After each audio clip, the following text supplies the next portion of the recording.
नमस्कार, आदाब। मैं शर यासिर, स्वागत है आप सभी का सियासत टीवी के साउथ इंडिया एक्सप्रेस में। अब देखते हैं मुख्य समाचार।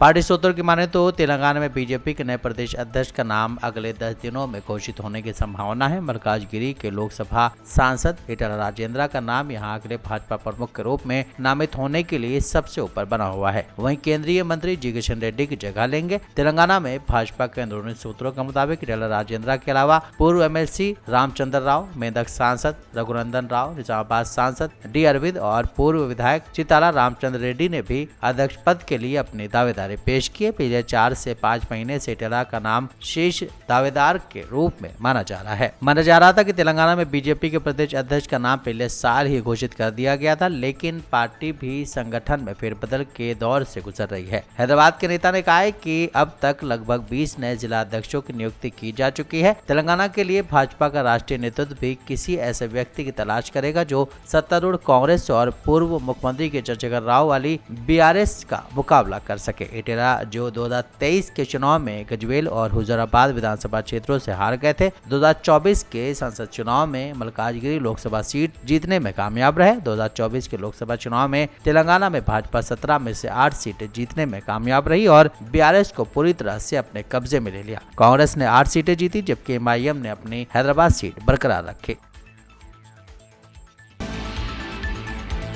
तेलंगाना के पूर्व मंत्री और बीआरएस के वरिष्ठ नेता टी हरीश राव ने सीताराम लिफ्ट सिंचाई परियोजना पर कांग्रेस के नेतृत्व को उजागर किया। उन्होंने बताया कि जबकि कांग्रेस नेताओं ने पहले इस परियोजना का विरोध किया था, अदालती मामले दायर किए थे और इसकी व्यवहार्यता पर सवाल उठाए थे, अब वो गोदावरी नदी के पानी के सामने खड़े होकर तस्वीरें खिंचवा रहे हैं, जिससे वो उसी परियोजना से लाभान्वित हो रहे हैं जिससे उन्होंने एक बार रोकने की कोशिश की थी। एक बयान में हरीश राव ने SRLIP को डिजाइन करने और निष्पादित करने में उनकी दूरदर्शिता के लिए तेलंगाना के पूर्व मुख्यमंत्री के चंद्रशेखर राव को श्रेय दिया है। उन्होंने कहा है कि कांग्रेस ने कभी भी कृष्णा जल में तेलंगाना के उचित हिस्से की रक्षा नहीं की। उनकी अक्षमता की वजह से आंध्र प्रदेश हर दिन हजारों क्यूसेक का पानी डाइवर्ट कर रहा है।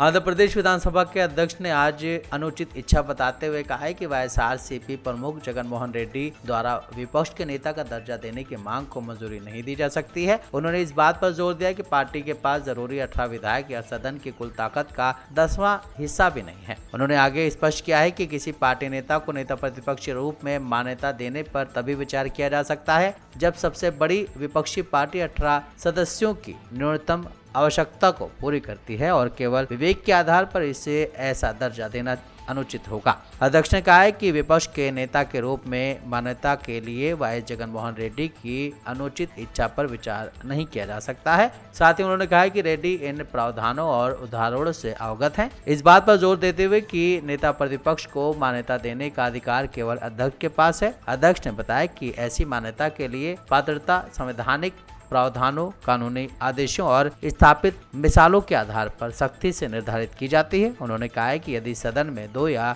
2 से ज्यादा विपक्षी दलों की संख्यात्मक ताकत समान है तो अध्यक्ष उन दलों में से एक को नेता विपक्ष के नेता के रूप में मान्यता देगा। उन्होंने कहा है कि यह निर्णय अंतिम और निर्णायक होगा।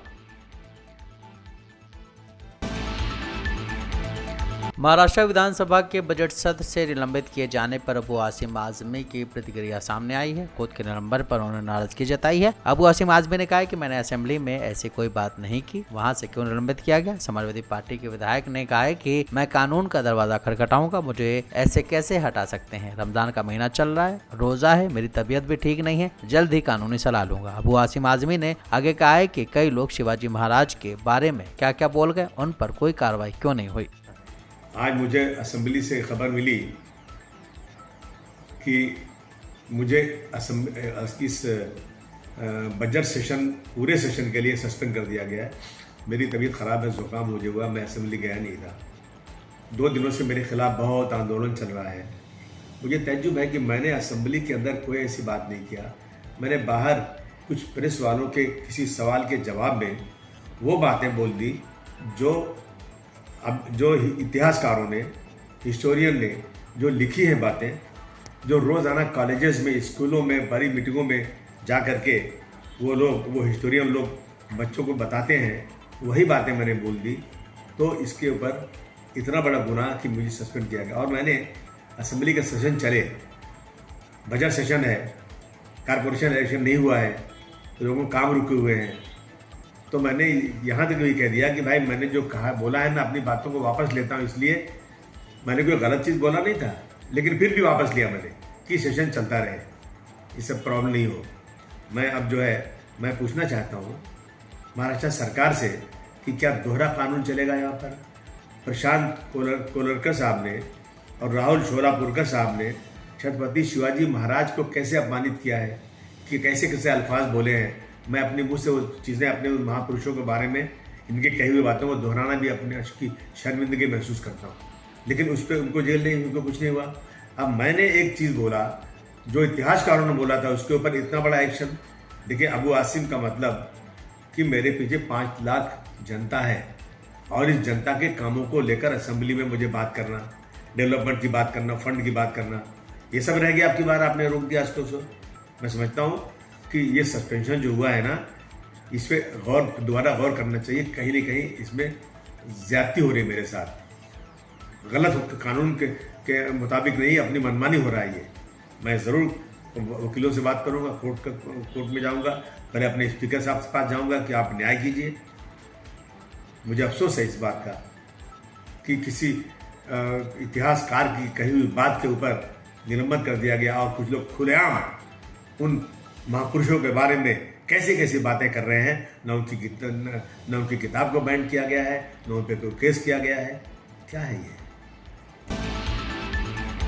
तमिलनाडु के मुख्यमंत्री एम.के. स्टालिन ने बीजेपी पर तमिल भाषा को लेकर दोहरे रवैये का आरोप लगाया। उन्होंने सोशल मीडिया साइट एक्स पर एक तीखा बयान देते हुए कहा है कि अगर प्रधानमंत्री नरेंद्र मोदी को तमिल भाषा से वास्तव में प्रेम है तो ये उनकी नीतियों और कामों में क्यों नहीं दिखता है। स्टालिन ने अपने पोस्ट में केंद्र सरकार की ओर से संसद में सेंगोल स्थापित करने को मात्र एक प्रतीकात्मक कदम बताते हुए कहा कि इसके बजाय तमिलनाडु में केंद्र सरकार के ऑफिसों से हिंदी को हटा दिया जाए। उन्होंने तमिल को हिंदी के समान दर्जा देने और इसे आधिकारिक भाषा बनाने की मांग की। साथ ही उन्होंने संस्कृत को मृत भाषा करार देते हुए तमिल भाषा को ज्यादा फंड देने की अपील की है। मुख्यमंत्री स्टालिन ने केंद्र सरकार पर तमिल संत तिरुवरुर को जबरन भगवा रंग से जोड़ने का भी आरोप लगाया। उन्होंने मांग की है कि तिरुवरुर को भारत की राष्ट्रीय पुस्तक घोषित किया जाए और इससे सिर्फ बजट भाषणों में उद्धृत करने के बजाय इसके सम्मान में विशेष योजना चलाई जाए। साथ ही तमिलनाडु को आपदा राहत कोष और नए रेलवे प्रोजेक्ट जैसी सुविधाएं देने की भी अपील की है।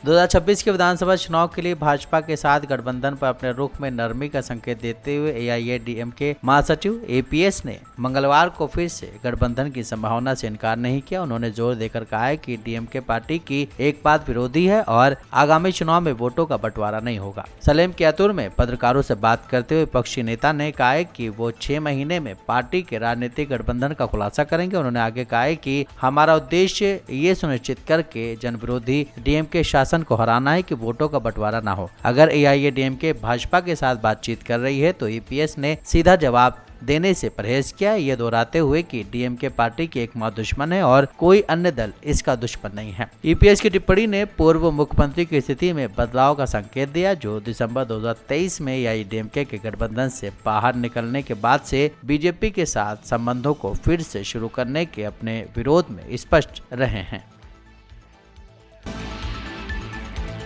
मक्कल निधि मय्यम के नेता कमल हसन ने सर्वदलीय बैठक में कहा कि जो लोकतंत्र अच्छी तरह चल रहा है उसे बार बार कार्यशाला में भेजने की जरूरत नहीं है। संसदीय क्षेत्रों के पुनर्निर्धारण के संबंध में सर्वदलीय बैठक में बोलते हुए एमएनएम पार्टी के नेता कमल हसन ने कहा कि मैं मुख्यमंत्री एम.के. स्टालिन की ईमानदारी से सराहना करता हूं, जिन्होंने सर्वदलीय बैठक आयोजित की है, ये महसूस करते हुए कि जनसंख्या के आधार पर संसदीय क्षेत्रों के पुनर्निर्धारण से न केवल तमिलनाडु बल्कि आंध्र प्रदेश, कर्नाटक, केरल, पंजाब, ओडिशा, पश्चिम बंगाल, हिमाचल प्रदेश, उत्तराखंड और पूर्वोत्तर जैसे राज्यों और तमिलनाडु के अन्य दलों पर भी इसका असर पड़ सकता है, जिन्होंने अपने नीतिगत मतभेदों को अलग रखा है और लोगों के लाभ के लिए इस बैठक में भाग लिया है। उन्होंने कहा कि हम यहाँ खतरे से पहले इकट्ठा हुए। वलोनार की कहावत के मुताबिक जीवन आग में भूसे की तरह जल जाएगा। इस मामले में हमें जिन 2 प्रमुख पहलुओं पर विचार करने की आवश्यकता है वो है लोकतंत्र और संघवाद। ये दोनों 2 आंखों की तरह हैं। इन 2 आंखों से ही हम एक दृष्टि से समावेशी और विकसित भारत का लक्ष्य प्राप्त कर सकते हैं। तमिलनाडु में लोकसभा सीटों के प्रस्तावित परिसीमन मुद्दे पर मुख्यमंत्री एम के स्टालिन ने सर्वदलीय बैठक बुलाई थी। इस बैठक में राज्य के 45 राजनीतिक दलों को आमंत्रित किया गया था। बीजेपी पहले इस बैठक का बहिष्कार कर चुकी है। तमिलनाडु में अधिकांश राजनीतिक दलों को आशंका है कि संसदीय क्षेत्र परिसीमन की कवायद से राज्य में सीटें कम हो जाएंगी। इसको देखते हुए ये बैठक बुलाई गई है। बैठक मुख्यमंत्री एम के स्टालिन की अध्यक्षता में हो रही है। इस दौरान उन्होंने कहा है कि दक्षिणी राज्यों के सिर पर परिसीमन के नाम से तलवार लटक रही है। तमिलनाडु के सामने बड़ा खतरा है। तमिलनाडु को इस विरोध को आगे बढ़ाने के लिए मजबूत किया जा रहा है। अगर जनसंख्या के आधार पर परिसीमन किया जाता है तो हम 12 सीटें खो सकते हैं। परिसीमन होता है तो तमिलनाडु का प्रतिनिधित्व खत्म हो सकता है। उन्होंने कहा है कि हमें मिलकर इस साजिश को हराने की जरूरत है। परिसीमन मुद्दे पर सर्वदलीय बैठक के दौरान तमिलनाडु के सीएम ने कहा है कि अगर संसदीय सीटों की संख्या बढ़ाई जाती है तो हमें 22 अतिरिक्त सीटें मिलनी चाहिए। हालांकि मौजूदा आबादी के हिसाब से हमें सिर्फ 10 अतिरिक्त सीटें मिलेंगी, जिसका मतलब है कि हम 12 सीटें खो देंगे। ये भारतीय लोकतंत्र में तमिलनाडु के राजनीतिक प्रतिनिधित्व पर सीधा हमला है। उन्होंने कहा है कि परिसीमन के जरिए तमिलनाडु की आवाज को दबाया जा रहा है। साउथ इंडिया एक्सप्रेस यहीं समाप्त होता है। मुझे दें इजाजत। आप बने रहें सियासत टीवी के साथ।